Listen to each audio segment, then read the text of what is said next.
कभी ऐसा होता है कि हम टालमटोल के जाल में फंस जाते हैं। खैर, आज हम द आर्ट ऑफ लेजीनेस किताब से कुछ आइडियाज लेंगे और आलस पर काबू पाने और अपनी प्रोडक्टिविटी बढ़ाने के राज जानेंगे। चलिए देखते हैं कि हम समय के साथ अपने रिश्ते को कैसे पूरी तरह से बदल सकते हैं। 3700 हफ्ते, ये नंबर उस चीज के बारे में है जो हम सबके पास है और बहुत कीमती है और बहुत लिमिटेड भी। कोई अंदाजा है कि ये क्या हो सकता है? ये एक ऐसी चीज है जिसे हम अक्सर हल्के में ले लेते हैं। जी हाँ, 3700 हफ्ते। बस यही है एक इंसान की औसत जिंदगी।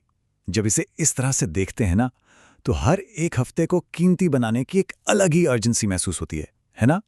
तो यही बात हमें सबसे जरूरी सवाल पर ले आती है, कोई अपने 3700 हफ्ते कैसे बिताएगा? इस पर जरा गहराई से सोचना होगा, क्योंकि इसका जवाब ही तो जिंदगी की दिशा तय करेगा। तो चलिए अब टालमटोल की छिपी हुई कीमत का सामना करते हैं। ये बाद में कर लेंगे वाला एटीट्यूड, इसके नतीजे हमारे सपनों और हमारी जिंदगी के लिए कितने खतरनाक हो सकते हैं, आइए देखते हैं। ये जबरदस्त कोट हमें एक कड़वी सच्चाई की याद दिलाता है कि समय लिमिटेड है। जब हम अपने सपनों को टालते हैं तो हम असल में उन्हें हमेशा के लिए खोने का खतरा उठाते हैं। बस एक पल के लिए सोचिए कि कोई 80 साल का है और अपनी जिंदगी को पलटकर देख रहा है, उसे किस बात का सबसे ज्यादा अफसोस होगा?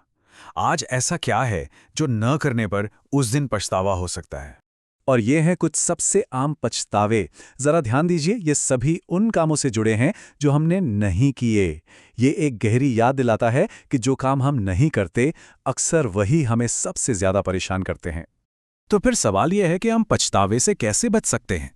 इसकी शुरुआत सिर्फ एक दमदार सोच से होती है, अपनी जिंदगी की 100% जिम्मेदारी लेना। ये कोट पूरी बात को साफ कर देता है ना? महानता की कीमत जिम्मेदारी है। असली कामयाबी तब शुरू होती है जब हम दूसरों पर इल्जाम लगाना बंद करते हैं और खुद जिम्मेदारी लेना शुरू करते हैं। सुनने में ये बातें शायद थोड़ी कड़वी लगें, लेकिन यही हमें ताकत भी देती हैं। इन्हें स्वीकार करना मुश्किल हो सकता है, पर यहीं से हम अपनी ताकत वापस पाते हैं। असली बदलाव यहीं से शुरू होता है। किसान और गौरैया की कहानी हमें एक बहुत जरूरी सबक सिखाती है। हमें बचाने कोई नहीं आ रहा है। दूसरों का इंतजार करना हमें सिर्फ इनएक्शन की ओर ले जाता है।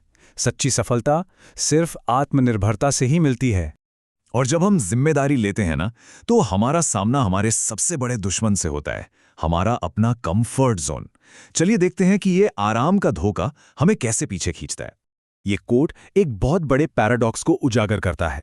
कंफर्ट जोन सुरक्षित और आरामदायक लगता है, लेकिन यही वो जगह है जहां हमारी ग्रोथ रुक जाती है। हमारी असली क्षमता इसके ठीक बाहर है। ये जिंदगी का एक सीधा सा समीकरण है। आज के मुश्किल फैसले आने वाले कल को आसान बनाते हैं, और आज के आसान फैसले आने वाले कल को मुश्किल। तो रास्ता कौन सा चुनना है? तो आखिर में चुनाव दर्द से बचने का है ही नहीं। चुनाव ये है कि हम कौन सा दर्द पसंद करते हैं, अनुशासन का टेम्पररी दर्द या फिर पछतावे का परमानेंट दर्द। ठीक है, थ्योरी बहुत हुई, अब प्रैक्टिकल बात करते हैं। यहाँ कुछ आसान टूल्स दिए गए हैं जिन्हें आज से ही टालमटोल को हराने और एक्शन लेने के लिए इस्तेमाल किया जा सकता है।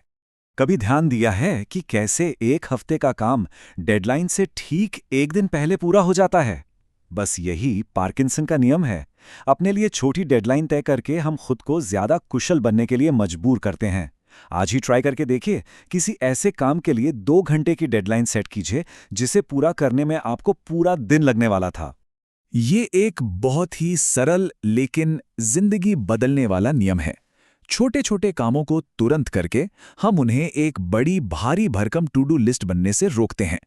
ये न सिर्फ हमारी जगह को बल्कि हमारे दिमाग को भी साफ करता है।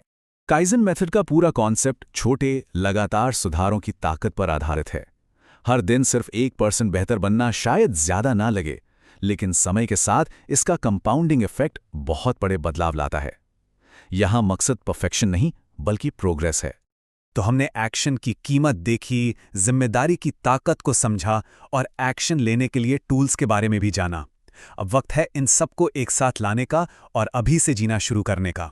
पिकासो का ये कोट हमें अपनी सोच को परखने का एक जबरदस्त मौका देता है।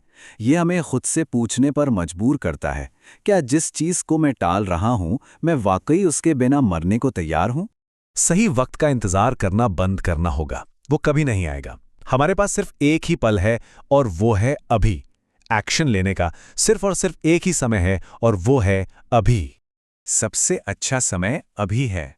अब सवाल यह है कि इसके साथ क्या किया जाएगा।